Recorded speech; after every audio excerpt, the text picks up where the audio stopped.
Selamat pagi para pemerhati ekonomi yang terhormat. Pagi ini saya ingin membahas mengenai redenominasi.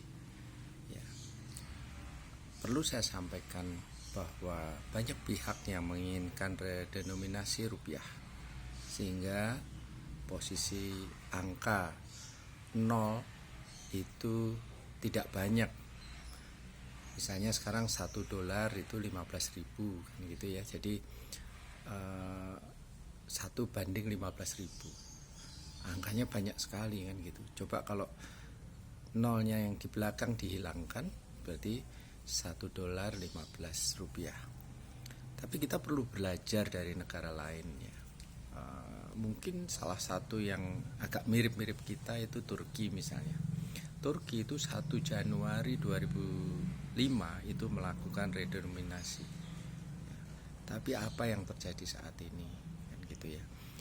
Hampir sejak 2010 sampai sekarang itu depresiasi mata uang Turki itu luar biasa besar.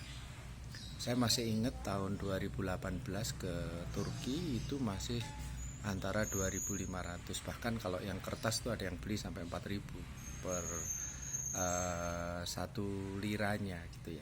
Tapi hari ini kita dapetin 1 lira itu sudah di bawah 900, ya sekitar 900 lah, atau 850-an lah mungkin gitu. Ini menunjukkan apa? Menunjukkan mata uang kita dalam 4 tahun terakhir terhadap mata uang Turki itu menguat luar biasa. Nah, kenapa redenominasi ini menjadi sesuatu yang perlu kita perhatikan? Ya karena membayangkannya itu seperti ini. Ekonomi yang baik itu adalah ekonomi yang mata uangnya tidak terdepresiasi. Dia akan stabil. Ketika terdepresiasi berarti ada yang salah di dalam perekonomian itu. Dalam arti umpama sebuah keluarga gitu atau seseorang itu antara pendapatan dan pengeluarannya nggak sama, sehingga nilainya menjadi turun ya. Sehingga dia untuk memenuhi kebutuhannya harus mencari pinjaman dan lain-lain.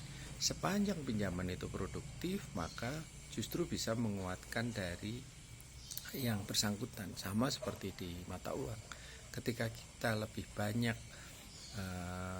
memproduksi dibanding mengkonsumsi ya, memproduksi dan laku ya tentunya, mestinya kita juga akan lebih baik. Jadi redenominasi ini kaitannya kadang-kadang juga dengan kaitan persepsi.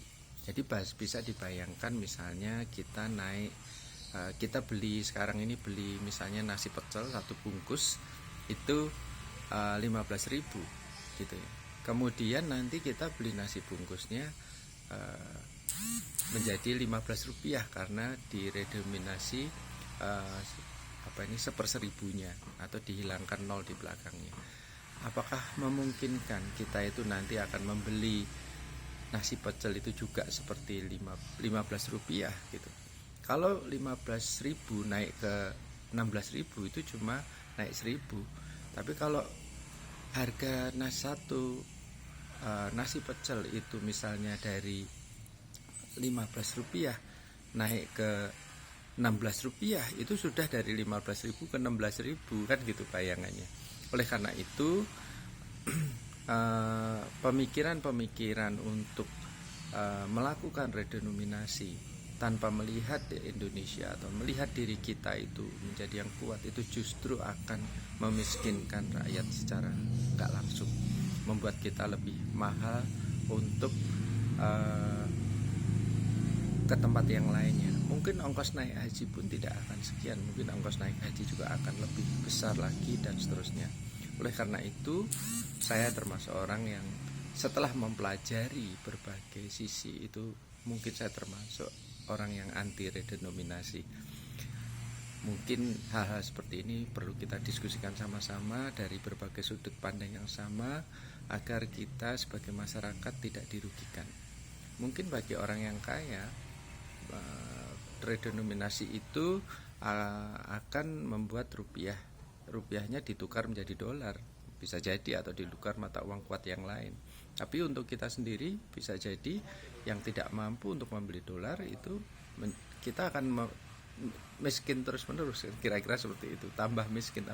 Oleh karena itu mohon dengan sangat kebijakan untuk redenominasi ini untuk betul-betul dipikirkan dan akan lebih baik tidak dijalankan. Terima kasih, selamat pagi.